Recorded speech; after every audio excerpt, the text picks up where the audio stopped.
Le secrétaire général adjoint de la région de Maradi a procédé hier à l'ouverture d'un atelier de formation des acteurs du maillon cuir et peau, de l'interprofessionnalisme bétail viande cuir et peau du Niger en vie associative.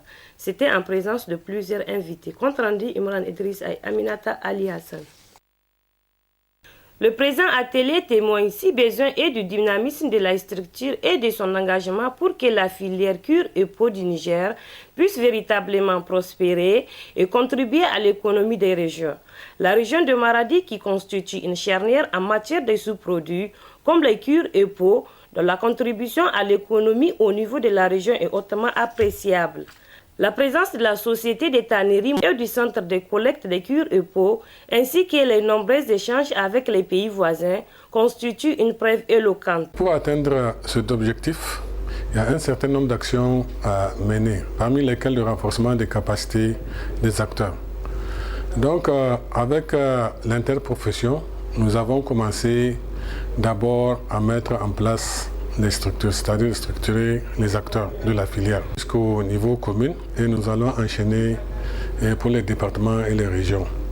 Maintenant, il faut également les former en vie associative pour qu'ils puissent voir les relations entre eux-mêmes au niveau de la structure, mais aussi les relations d'une structure à une autre.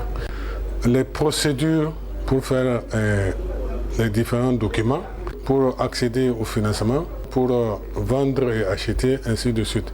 Quand vous prenez, par exemple, actuellement, aucune procédure, aucun contrat, aucune forme de contrat entre le boucher et le collecteur. Il n'y a pas de forme de contrat entre le collecteur et le tanneur.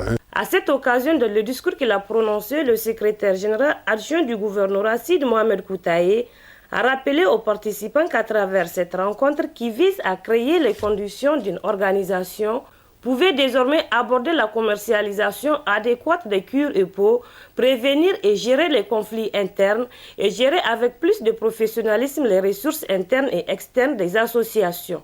Pour sa part, il les a assurés de tout le soutien nécessaire du gouvernorat de Maradi pour que la filière cuir et peau du Niger puisse être plus compétitive sur le plan national et sous-régional. Enfin, il les a invités tous à prêter la plus grande attention et à apporter les contributions idoines pour une parfaite réussite de cet atelier.